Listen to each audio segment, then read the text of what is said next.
Noel Morales here, founder of Connect the Dots Learning, and one of the questions that almost all of my clients ask me is this: why did you start Connect the Dots Learning? Well, I'm going to explain to you my own personal story and how I struggled with school.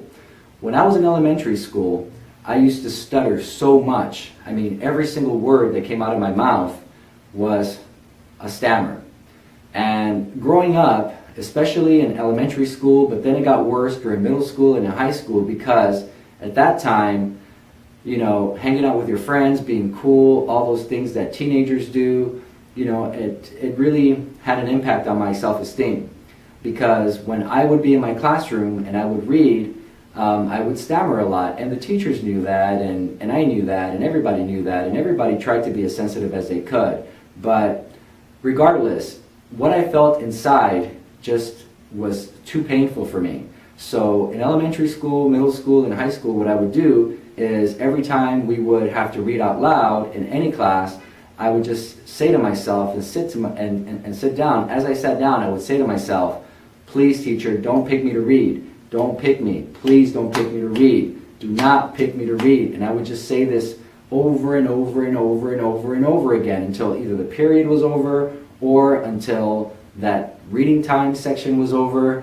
I would just be in such misery. The way that I would cope with trying to not to read would be by either getting in trouble in class, so I could be sent out of the classroom to either another teacher's class or to the office, or I would act sick so that I didn't have to be in that situation, which created a lot of anxiety for me. So I would step out of the classroom and say, you know, this hurts, my stomach hurts, my head hurts, my finger hurts, my eyelash hurts. I would just make all these crazy excuses just to get away. So growing up and in high school, I was doing okay in school. I was doing, you know, pretty well in school. And growing up, I wanted to really be an attorney. And I could just picture myself being in the courtroom trying to make an objection to the judge and just completely stuttering. And the more I thought about it, the more it had an impact on me, the more stressed out I got, until finally I said, you know what? I'm not going to be an attorney because I can't. There's just no way that I can do that. There's no way that I'm going to be able to talk. There's no way that I'm going to be able to present my arguments. There's no way that I'm going to be able to defend my clients. There's no way of this and this and this and this and that. So I basically gave up on that dream to become a lawyer. I just gave up.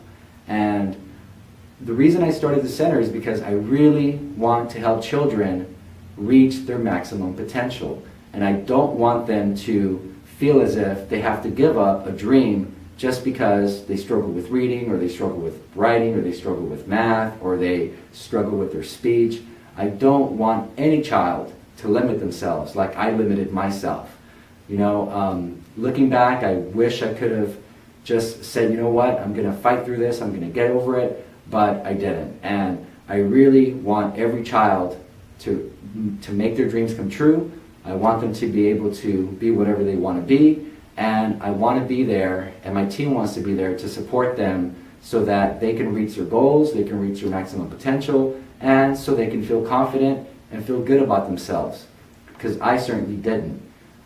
As I work with clients, I see the pain that they have inside, and I remember the time when I was a little kid, and I also had that pain. So part of what we do here is we really try to tackle on the psychology, the limiting beliefs that they have in their mind, that they're dumb, that they can't read, that they can't spell, that they can't write, that they can't do this, that they can't do that. And I assure you, if you have a conversation with your child, that's going to come out. No matter how happy they look, no matter how well behaved they are, you sit them down and they're reading a book or they're doing something that they just struggle with so much, I guarantee you, you have a candid conversation with them, they're going to tell you how they really feel. They're going to tell you, yes, mom, yes, dad, I don't feel smart, I feel dumb. And we got to eliminate these beliefs. So as a parent, you know, you got to encourage them. You got to have absolute 1000% belief in them. You always have to encourage them. And think twice before you think that they're lazy. Think twice before you think that they just don't want to do it. Think twice about that, because they could really be struggling. And they want to learn how to read, they want to learn how to do these things, they just have a hard time doing it.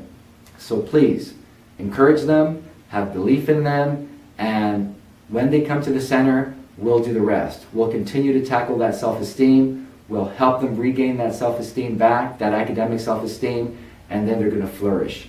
And that's what happened to me. I was able to figure out ways that I could cope, and I had these strategies that I've learned over many, many years, over many trials and errors. And don't get me wrong, I still stutter. There's times when I stutter a lot. There's times when I don't stutter. There's times when I stutter every now and then. It's not going to go away. And I recognize that. My stuttering will never go away, but there's ways that I can cope with it. There's ways that I can handle it. I've got some strategies that are good for me, and that's what we'll do with your child. We'll help them regain their academic self-esteem. We'll give them strategies so that they're able to tackle the words or tackle the math problems or tackle the writing. We'll do that for you. But again, we really, really try to eliminate those beliefs that they have in their mind that they're stupid, because they're not. With that said, thank you very much, and I'll see you at the next video.